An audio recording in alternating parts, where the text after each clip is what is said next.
こんにちは。BA チャンネルの BA です。今日も見てくださりありがとうございます。今日の主役は紅化粧。最後までよろしくお願いします。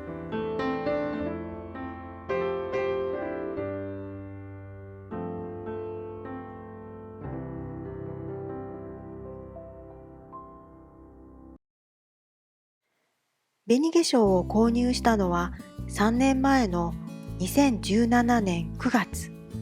2鉢購入しました。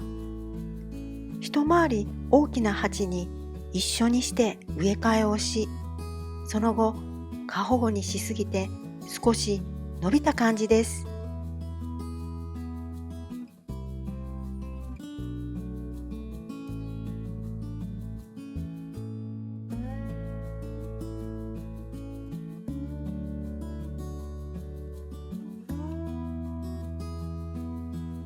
3ヶ月もすると脇から新芽がいくつか出てきて、案外早く増えるのかもしれないと嬉しかったのを覚えています。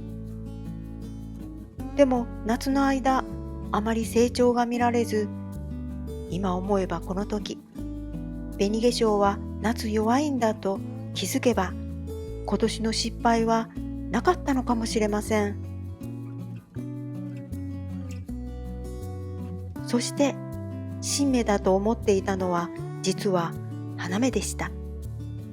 カットして空いているところに刺した写真です。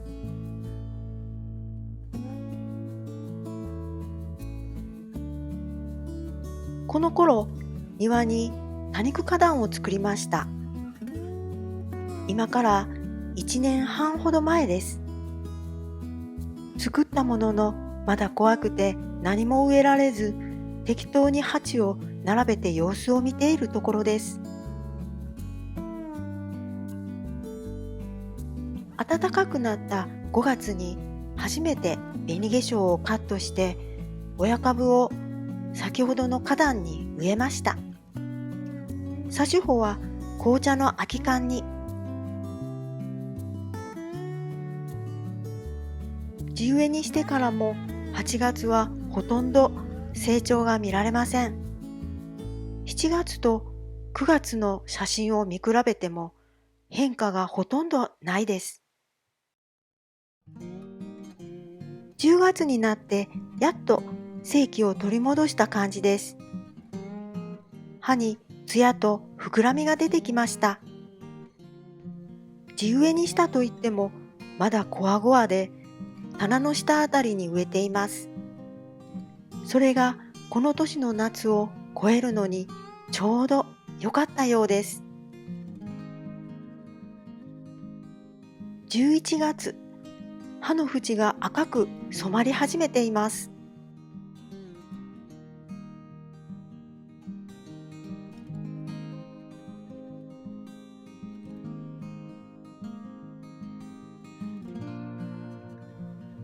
カットしなかった1年間は購入した6株のままでした。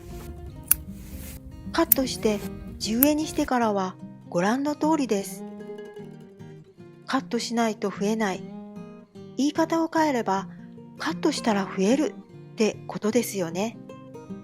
そのことにやっと身をもって私が感じた頃だったかもしれません。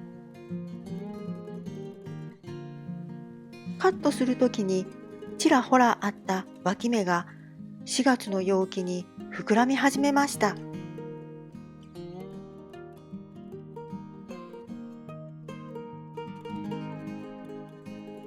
挿し穂で作った紅化粧丼も少し色あせましたが、まだまだ可愛い盛りです。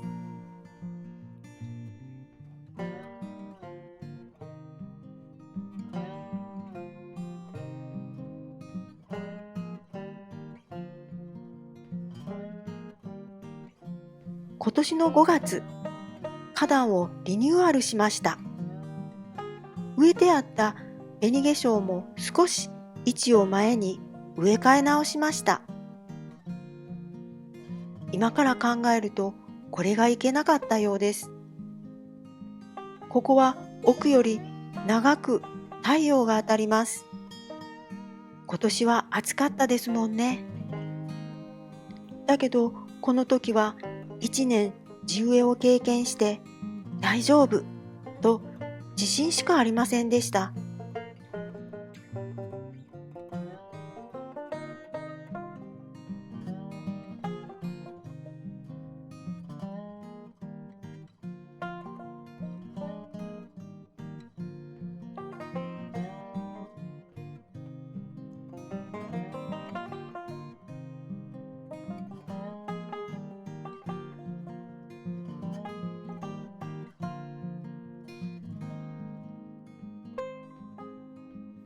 こちらはちょっと徒長し始めた紅化粧丼。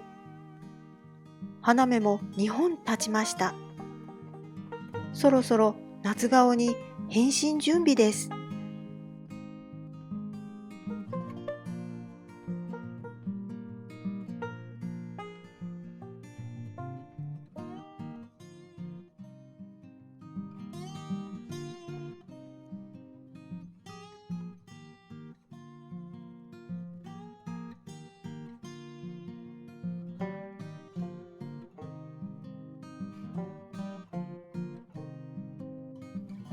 6月を無事に越えて、あの長雨の梅雨を乗り越え、順調に育っているかのように見えたのですが、8月、お盆の忙しさに気を取られていた隙に、こんな姿に。奥の棚に置いてあった紅化粧丼もご覧の通りです。毎日のタニパトの大切さを痛感しました。私が忙しくてしんどかった間、紅化粧も暑くて瀕死の状態だったんですね。かわいそうなことをしました。とりあえずは花壇の紅化粧を整理して、このブリキ缶の紅化粧はカットすることにしました。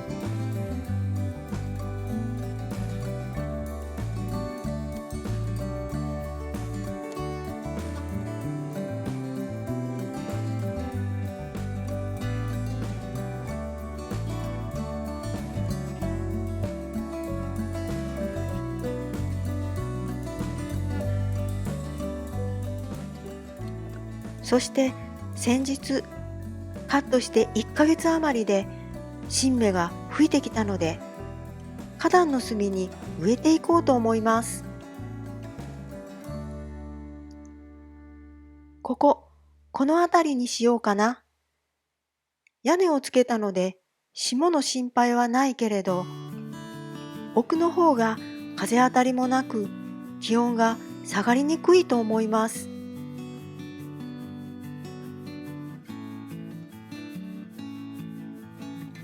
多肉の地植え花壇作りたいけど、やってみたいけど、できるかどうか自信がなくて迷ってしまうことってありますよね。私も始めるまでに結構悩みました。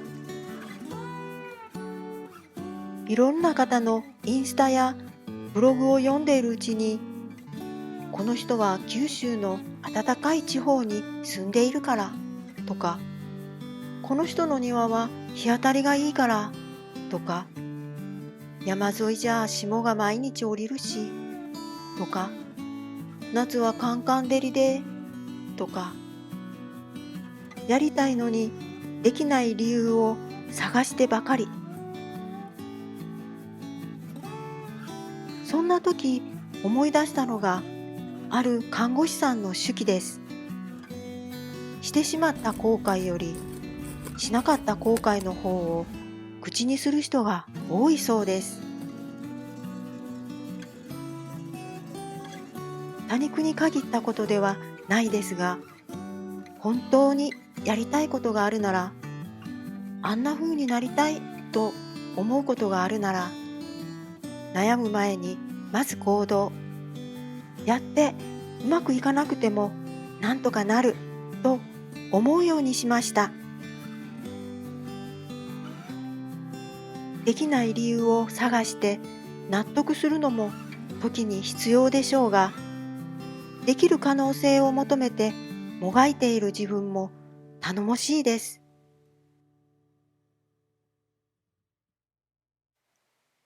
北海道で多肉の地植えに奮闘されている方のブログを読んだことがあります。今探しても見つからなくてご紹介できないのが残念ですが、実践されて答えが出るまでとても長い月日が必要なんですよね。雪深い地域ですから。でも根気よく観察されておられ、うまくいかないことの方が断然多いのに、生き生きと暮らしておられました。できればその方のように生きていきたいです。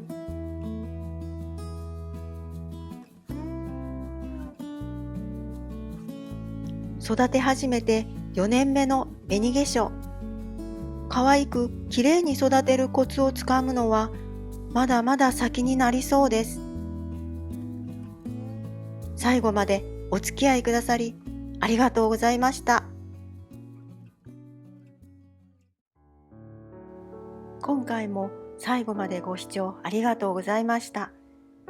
この動画がいいなと思ったら高評価とチャンネル登録をお願いします。また次の動画でお会いしましょう。